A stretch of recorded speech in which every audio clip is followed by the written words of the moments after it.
Bab 1094 Sistem Perencana Utama. Pada akhirnya, Suke berhasil mengumpulkan semua beras vital di sarang semut vital. Bersama dengan bagian yang dia kumpulkan dengan tergesa-gesa, semua vital rice menambahkan hingga hampir 1000 tahun masa hidup. Meskipun semut ratu sangat tidak rela, dia harus bekerja sama dengan Suke karena ketakutannya akan identitasnya dan tapak reinkarnasinya, yang dapat mengendalikan aturan hidup dan mati. Ingat, datanglah ke kamarku sendirian malam ini. Ada hal penting yang ingin kubicarakan denganmu. Suke berkata sambil tersenyum dan kemudian pergi bersama wanita itu. Melihat Suke dan wanita itu pergi, Ratu Semut sangat marah sehingga dia menghentakkan kakinya dan berkata, "Huh, manusia yang hina dan tak tahu malu ini sangat berbeda dari yang dipilih oleh surga yang dijelaskan oleh leluhur kita. Kamu ingin aku pergi ke kamarmu malam ini?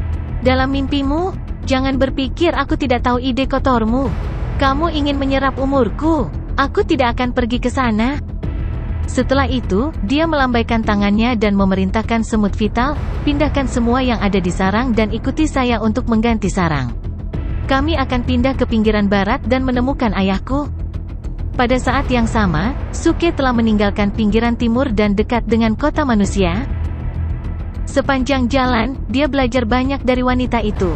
Di kota ini, vital rice adalah satu-satunya mata uang yang bisa digunakan untuk membeli segalanya. Penggarap yang tak terhitung jumlahnya akan menjadi gila karenanya. Nasi vital Suke, yang memiliki umur 1000 tahun, sudah pasti cukup baginya untuk menjadi pemimpin pasukan menengah di kota. Adapun tempat aman yang dia sebutkan sebelumnya, dia terlalu malu untuk menyebutkannya sekarang. Menurut kekuatan Suke, dia dapat dengan mudah menghancurkan Ratu Semut dan mengumpulkan lebih dari 10.000 butir beras vital, yang menambah umur hingga 1000 tahun. Bagaimana dia berani menyebutkan kerja sama kecil 20 butir vital rice? Rekan kultivatorku, mari berpisah di sini. Aku telah memutuskan untuk pergi ke tempat itu sendirian. Akhirnya, ketika mereka sampai di kota, wanita itu akhirnya berpamitan. "Oke, jaga dirimu." Suke tersenyum dan sedikit mengangguk. Bahkan jika dia memiliki 10.000 butir beras vital sekarang, dia tidak akan memberikannya kepada wanita ini tanpa alasan. Saat ini, apa gunanya menjadi cantik? Di dunia penggarap, terutama di kota ini, kecantikan adalah hal yang paling tidak berguna. Suke bahkan berani membayangkan bahwa jika dia dengan santai membuang lusinan vital rice, wanita cantik yang tak terhitung jumlahnya di kota akan berduyun-duyun ke arahnya, dan banyak dari mereka akan lebih cantik dari wanita ini. "Kaulah yang harus berhati-hati," wanita itu menjawab dengan tiba-tiba. Dia melirik kota dan menggelengkan kepalanya. "Meskipun kamu kuat, ada es di Earth Celestial Stage di sini. Ingat, mereka adalah es nyata di Earth Celestial Stage, dan ada lebih dari satu. Jika mereka tahu bahwa kamu dapat mengontrol aturan hidup dan mati, mereka pasti akan bergabung untuk berurusan dengan Anda. Jadi sebaiknya Anda tidak menonjolkan diri. Selamat tinggal." Dengan itu, wanita itu menangkupkan tinjunya dan pergi. Suke mengangkat alisnya dan segera menghentikannya. "Nona, tunggu sebentar." Apakah ada yang lain, rekan Taois?" Wanita itu terkejut dan berbalik. Senyum muncul di wajah Suke. "Sebenarnya, kamu tidak perlu mengambil risiko.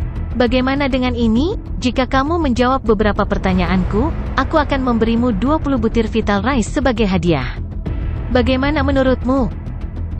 Wanita itu tertegun. Meskipun dia tahu betapa mudahnya bagi Suke untuk mendapatkan vital rice, ini adalah pertama kalinya dia melihat Suke menawarkan 20 butir vital rice sebagai hadiah. Ini terlalu murah hati, yang membuatnya langsung merasa tidak nyaman. "Hanya, jawab saja pertanyaannya." Dia bertanya dengan cemas. "Tentu saja, jika itu sesuatu yang lain, aku pasti akan menaikkan harganya." "Jangan khawatir." Suke menyipitkan matanya sambil tersenyum. Melihat senyuman ini, wanita itu mengingat ekspresi wajah Suke ketika dia meminta Ratu Semut untuk pergi ke kamarnya malam itu. Dia merasakan hawa dingin di punggungnya dan menjawab dengan tergesa-gesa, "Aku hanya menjawab pertanyaan, tidak ada yang lain." "Oke," kata Suke sambil tersenyum, menganggukkan kepalanya. Bahkan, dia baru saja menyebutkannya dengan santai. Lagi pula, dia benar-benar tidak memikirkan semut F*** King. Kalau tidak, dia tidak akan menyuruh Ratu Semut pergi ke kamarnya malam itu. Dia bahkan tidak punya tempat tinggal di kota. Bagaimana dia bisa menemukan kamar? Apalagi kota itu dijaga ketat. Jika Ratu Semut datang sendiri, dia tidak akan bisa kembalikan. Apa yang ingin kamu ketahui? Wanita itu memandang Suke dan bertanya dengan serius. Dia siap mendapatkan 20 butir beras vital untuk memperpanjang hidup adik laki-lakinya. Lagi pula, dia tidak punya pilihan lain. Dia juga tahu tidak aman baginya untuk pergi ke tempat yang disebut aman itu sendirian. Suke sengaja membantunya. Dengan cara ini, dia tidak akan mengira itu amal. Ceritakan tentang latar belakangmu terlebih dahulu, termasuk apa yang kamu ketahui tentang 3 benua dunia dekat surgawi. Suke bertanya langsung. Dia telah mempelajari beberapa hal tentang dunia dekat surga dari Wang Qianyan. Namun, dia tahu Wang Qianyan tidak memiliki kesabaran untuk menjawabnya. Sekarang, dia bisa mendapatkan lebih banyak informasi dari wanita ini. Jadi, dia merasa ada gunanya menghabiskan 20 butir vital rice. Saya dari benua Xuan Huang. Saya seorang guru dari Akademi Li Huo. Wanita itu mengatakan identitas dan latar belakangnya secara langsung tanpa ragu-ragu. Namanya Lan Xinyu. Dia adalah seorang guru dari Akademi kelas 2 di benua Xuan Huang. Akademi kelas 2 satu tingkat lebih rendah dari Akademi Dongsheng, Akademi Ivy, dan Akademi Jiuhe. Di benua Xuan Huang, hanya ada 3 akademi kelas 1. Ada lebih dari 100 akademi kelas 2 dan bahkan lebih banyak lagi akademi kelas 3. Tingkat akademi ditentukan oleh berapa banyak pembangkit tenaga listrik di Earth Celestial Stage yang ada di akademi. Di akademi tingkat pertama, setidaknya harus ada 1 pembangkit tenaga listrik di tahap akhir dari tahap surgawi bumi dan 10 pembangkit tenaga listrik di tahap awal tahap surgawi bumi. Juga, harus ada lebih dari 100 pembangkit tenaga listrik di tahap surgawi manusia yang mengajar di akademi, yang disebut guru atau guru. Model ini mirip dengan sekte. Namun, model akademi lebih ilmiah. Para guru di akademi lebih detail.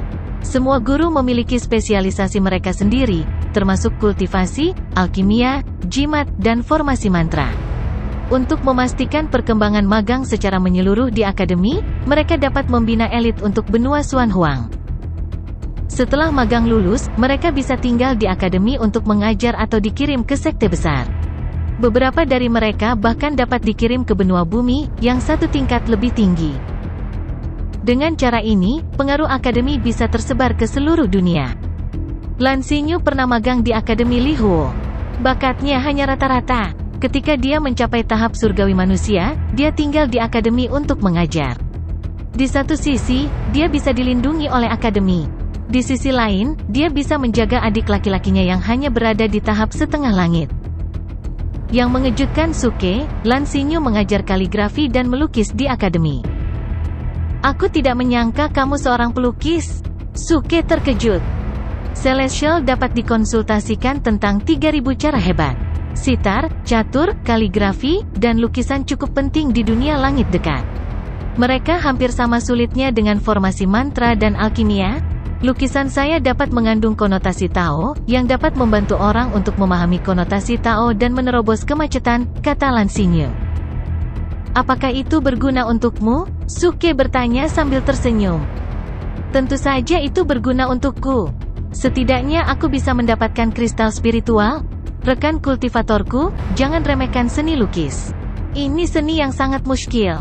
Dikatakan ada pelukis surgawi di dunia dekat surga yang bisa keluarkan artefak surgawi dari lukisannya dengan melambaikan kuasnya. Dia mengintegrasikan proses pemurnian artefak ke dalam lukisannya. Dari bahan artefak pemurnian hingga kontrol api, dia menciptakan sesuatu dari ketiadaan dengan kuas dan kertasnya. Lan Xinyu jawab. Suke segera mengangkat alisnya. Menciptakan sesuatu dari ketiadaan dengan kuas dan kertas? Bukankah dia sikat ajaib, Ma Liang? Luar biasa. Sepertinya aku harus mencobanya ketika aku punya kesempatan, kata Suke sambil tersenyum. Jika suatu hari dia bisa mempelajari seni lukis, dia akan mempelajari struktur tubuh manusia dan menciptakan sesuatu dari ketiadaan dari sel. Kemudian, dia akan menggambar guru-guru Jepang yang mengajarinya pengetahuan misterius ketika dia masih muda. Oh, Sudaoyu, apakah kamu tertarik menjadi seorang pelukis? Lan Xinyu bertanya dengan rasa ingin tahu. Dia tahu usia tulang Suke tidak lebih dari 100 tahun. Dia telah mencapai tahap setengah surgawi di usia yang begitu muda. Bakatnya benar-benar luar biasa. Jika dia juga tertarik menjadi pelukis, alangkah baiknya bagi dunia pelukis jika dia berbakat. Tidak. Namun, Suke menggelengkan kepalanya dan menjawab dengan senyum ambigu, saya ingin menjadi ilustrator. Seorang ilustrator. Lan Xinyu bingung karena dia belum pernah mendengar gelar seperti itu. Cukup, kamu bisa terus memperkenalkan dunia surga dekat. Omong-omong, pernahkah kamu mendengar tentang Danau Giok? Suke melambaikan tangannya dan tidak melanjutkan berbicara tentang ilustrator. Bagaimanapun, dia berpikir sebagai orang yang rendah hati, polos, dan murni. Dia harus selalu menjaga hati yang murni. Bagaimana dia bisa memberitahu Lan Xinyu bahwa kata menyisipkan dalam ilustrator adalah kata kerja? Danau Giok, saya khawatir Anda tidak berbicara tentang sekte di benua Xuan Huang. Meskipun saya telah berada di benua Xuan Huang selama bertahun-tahun, saya tidak pernah memiliki kesempatan untuk berhubungan dengan benua bumi dan benua surga. Jadi, saya khawatir saya tidak dapat membantu Anda dalam hal ini. Kecuali jika Anda dapat menemukan orang-orang dari 3 akademi, yang memiliki beberapa tempat untuk pelatihan dan dapat berhubungan dengan orang-orang dari 2 benua lainnya, Anda mungkin tahu lebih banyak tentang tempat ini. Setelah mengatakan itu, Lan Xinyu menggelengkan kepalanya dan berkata sambil tersenyum masam, tapi bagaimana orang-orang dari 3 akademi bisa terjebak di tempat ini? Terjebak? Bagaimana kamu bisa sampai di sini? Suke tidak bisa menahan rasa penasaran. Dia yakin Danau Giok bukanlah sekte di benua Xuan Huang. Lagi pula, dia mengaku akrab dengan perawan suci Danau Giok di depan orang-orang dari 3 akademi, yang terkejut. Namun, Lan Xinyu dan Wang Qianyan tidak tahu apa-apa tentang Danau Giok. Rupanya, Danau Giok tidak berada di benua Xuan Huang. Melihat ekspresi Lan Xinyu, Suke penasaran mengapa orang-orang ini datang ke tempat ini. Sepertinya mereka terjebak di tempat ini dan tidak bisa keluar sama sekali. Aku tidak tahu tentang yang lain. Tapi aku di sini untuk mencari adik laki-lakiku. 5 tahun lalu, dia dan murid-murid Akademi Li Huo menyinggung beberapa orang dan dikejar ke area terlarang yang hilang di benua Xuan Huang. Tidak ada yang berani mendekati tempat ini. Kudengar mereka memasuki area terlarang yang hilang karena kesalahan. Jadi, aku datang ke sini untuk mencari mereka. Aku tidak menyangka akan dipindahkan ke tempat ini saat memasuki area terlarang yang hilang. Lan Xinyu berkata dengan suara rendah. Jadi, kamu sudah di sini selama 5 tahun dan masih belum bisa keluar? Suke bertanya. Lan Xinyu tercengang dengan kata-katanya. Kemudian, dia menggelengkan kepalanya dan berkata dengan putus asa, sulit untuk bertahan hidup di tempat ini, apalagi keluar. Sudaoyu, sebenarnya, aku tidak tahu apakah aku harus mengatakan sesuatu kepadamu atau tidak. Karena kamu bilang begitu, kamu harus mengatakannya. Suke memutar matanya. Lan Xinyu berkata dengan suara rendah, sebenarnya, saya hanya ingin menyarankan Anda untuk berhenti bertanya tentang Danau Giok. Bahkan jika Anda mendapatkan beberapa informasi, Anda tidak dapat meninggalkan tempat ini. Anda seharusnya sudah mendengar bahwa aliansi surga adalah kekuatan terbesar di tempat ini. Tetapi Anda tidak tahu bahwa pemimpin mereka, Li Tianxun, adalah pembangkit tenaga listrik di tahap menengah alam surgawi bumi. Dia telah terperangkap di tempat ini selama lebih dari 3.000 tahun. Petik 2. Setelah mengatakan itu, Lan Xinyu merendahkan suaranya. Kecuali mereka yang telah meninggal, dia adalah yang paling senior di antara mereka yang terjebak di sini. Bahkan dia tidak bisa meninggalkan tempat ini, apalagi kita.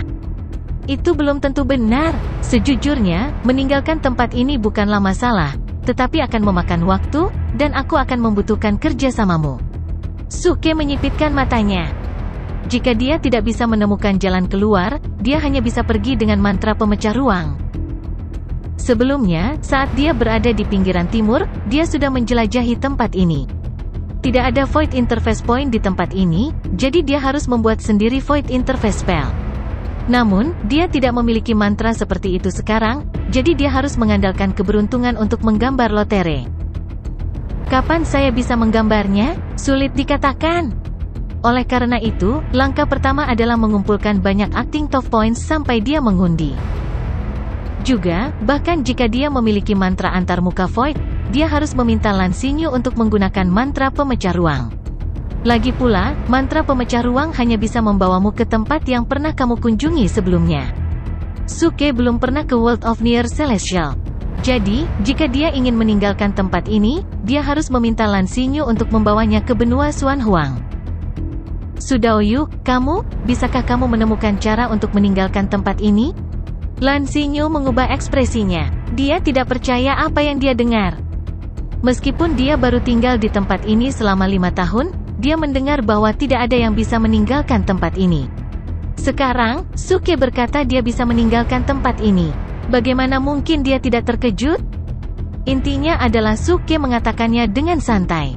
Nada dan ekspresinya sepertinya tidak bercanda sama sekali. Sepertinya dia cukup percaya diri dan tenang. Sepertinya dia tidak pernah khawatir dia tidak bisa meninggalkan tempat ini. Percayalah, tidak sulit untuk meninggalkan tempat ini. Hanya butuh waktu. Pada saat itu, aku akan membutuhkan bantuanmu. Tapi sebaiknya kamu tidak bertanya apa-apa sekarang. Ketika waktunya tepat, aku akan memberitahumu. Suke tersenyum tipis dan mengungkapkan ekspresi misterius. Dengan cara ini, Lan Xinyu memperoleh ribuan acting top points dengan kata-katanya di depan Lan Xinyu yang terkejut. Setelah itu, Lan Xinyu menerima 20 butir Vital Rice dari Suke. Kemudian, dia memasuki kota dengan tergesa-gesa untuk menyelamatkan nyawa adik laki-lakinya. Suke baru saja tiba di tempat ini. Dia tidak punya tempat untuk pergi. Jadi, dia memutuskan untuk mengikutinya. Dalam perjalanan, dia belajar lebih banyak tentang dunia dekat surgawi dari Lan Xinyu. Sebelumnya, dia mengira 3 benua dunia dekat surga sejauh 4 benua dunia penggarap. Namun, Lan Xinyu memberitahunya bahwa 3 benua dunia dekat langit tidak berada pada level yang sama. Orang hanya bisa pergi ke benua itu dengan jalur khusus. Mengapa dia menggunakan kata pergi ke? Karena ketiga benua berada pada level yang sama. Benua bumi, yang berada di atas benua Xuan Huang, tidak dapat dilihat dengan mata telanjang. Dikatakan seseorang hanya bisa mencapainya dengan terbang melintasi langit. Benua surga juga berada di atas benua bumi. Dengan kata lain, World of Near Celestial dibagi menjadi 3 surga. Benua Xuan Huang ada di bawah, benua surga ada di atas, dan benua bumi ada di tengah. Tentu saja, jika dunia terlantar tempat mereka tinggal sekarang dimasukkan, itu bisa digambarkan sebagai 4 surga. Bagian bawah dunia juga merupakan tempat ini. Setelah mendengar itu, Suke benar-benar tercengang. Rupanya, dia telah meremehkan World of Near Celestial. Masih banyak hal yang menunggunya untuk dipahami di dunia ini. Kemudian, dia akan terkejut dan tercengang lagi dan lagi. Sudaoyu tiba-tiba terpikir olehku. Saat ini, Lan Xinyu berhenti dan berkata. Namun, sebelum dia menyelesaikan kata-katanya, dia berteriak ketika dia melihat sesuatu di depannya, "Apa yang kamu lakukan? Lepaskan adik laki-lakiku!" Suara mendesing. Lan Xinyu berlari ke depan secepat bayangan. Pada saat ini, Suke melihat beberapa pria di tahap awal alam surgawi manusia menyeret seorang pria kurus dan sakit-sakitan di alam setengah surgawi keluar dari asrama kecil di depan mereka. Beberapa pria dan wanita muda di tahap awal alam setengah surga mengikuti mereka dengan cemas dan ketakutan. Sepertinya mereka adalah teman pria yang sakit-sakitan itu. Namun, mereka tidak berani menghentikannya. Ketika Lan Xinyu berteriak dan bergegas, pria pucat dan kurus itu mengubah ekspresinya dan berteriak dengan sekuat tenaga, "Kakak, jangan datang ke sini. Lagi pula, aku tidak akan hidup sampai besok. Biarkan saja mereka membunuhku." Lan Xinyu tertegun. "Diam!" Lan Xinyu mendarat di depan pria sakit itu dan menatapnya. Kemudian, dia melihat orang-orang di alam surgawi manusia dan bertanya dengan serius, "Rekan-rekan kultivator saya, apa maksud Anda dengan melakukan ini? Kapan kita menyinggung pavilion pedang?" Lan Xinyu, adik laki-lakimu, Lan Hetu, mencuri 10 butir beras vital dari Tuan Muda Pavilion Pedang.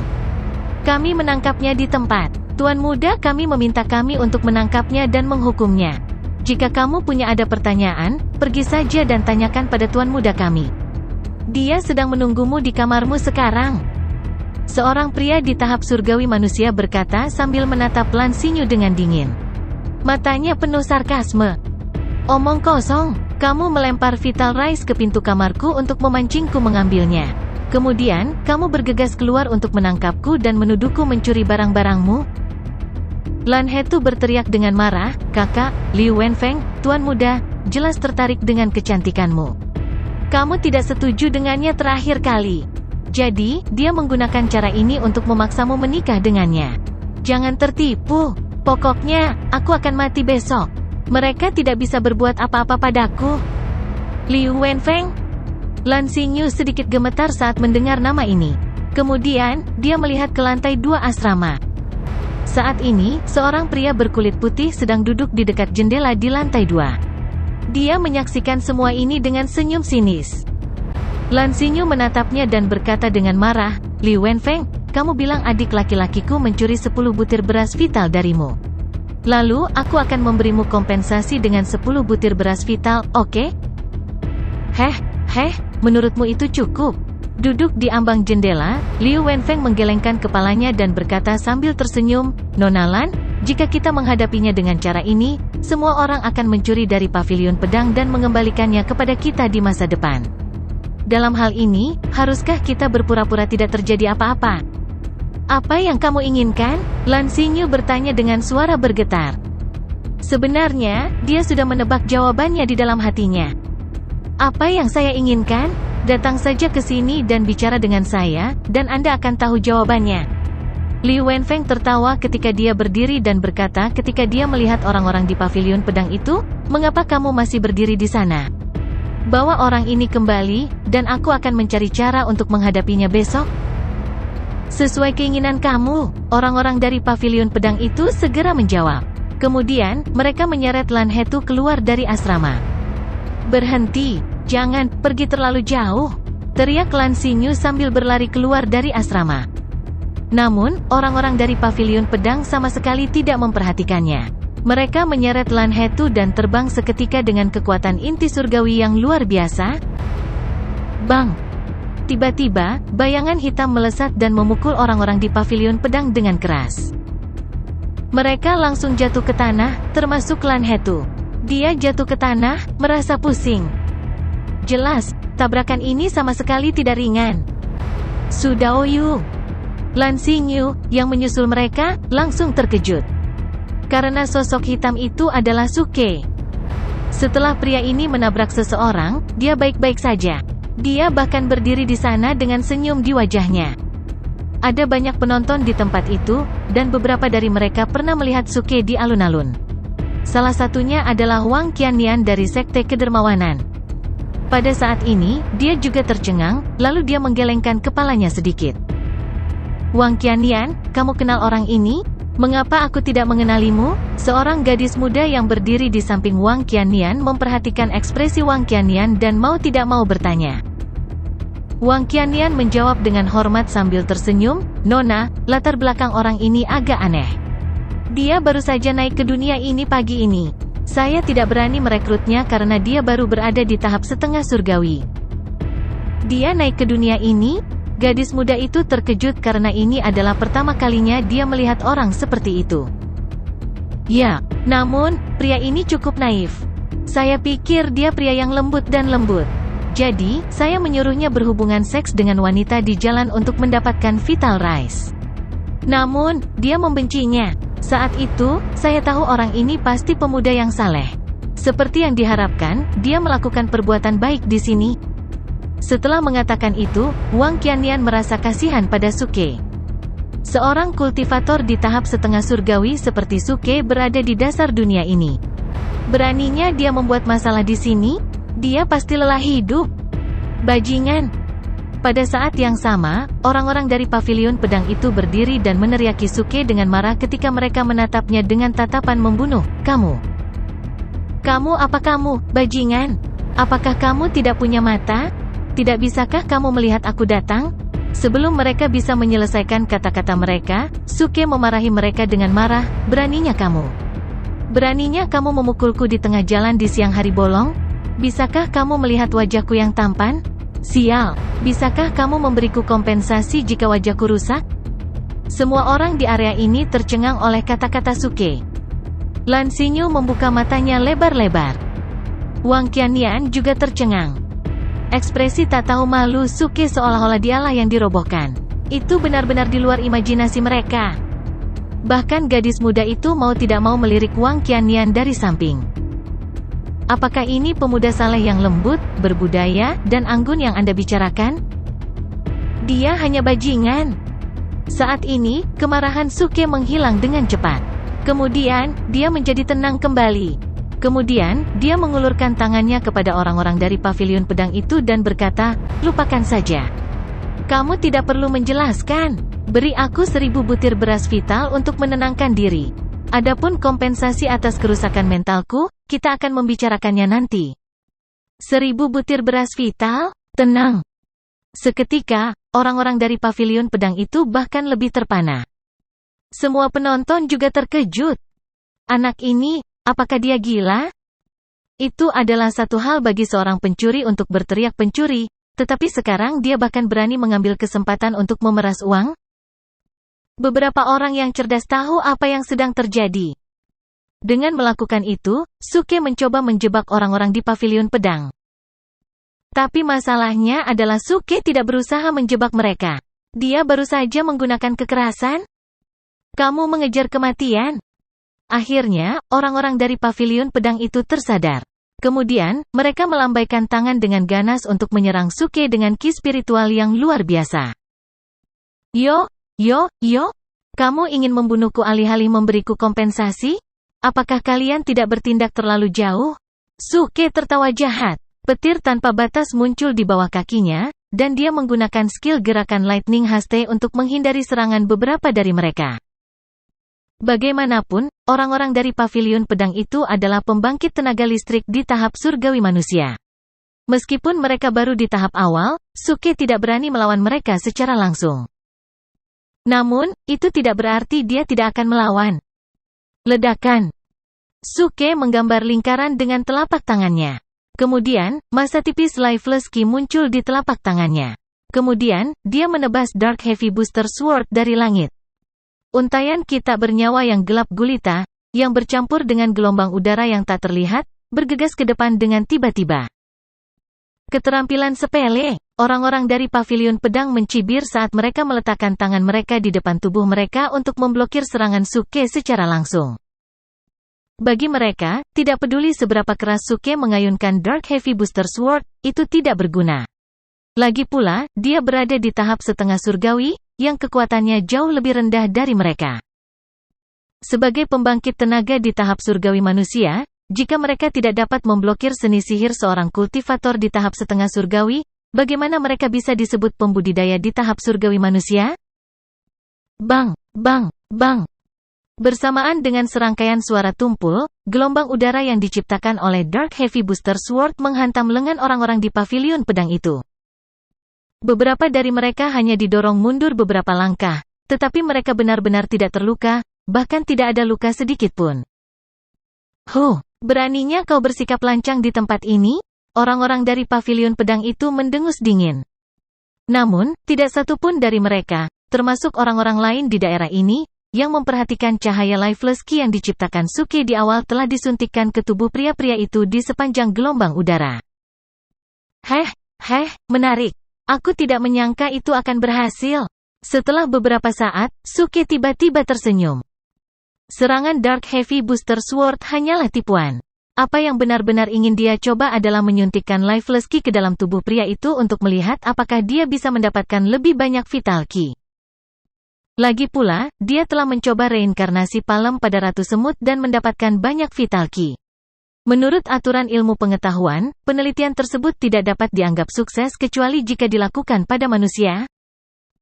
Oleh karena itu, Suke memiliki kilasan inspirasi. Dia ingin memanfaatkan kesempatan ini untuk melihat apakah telapak tangan reinkarnasi efektif pada manusia selain semut vital.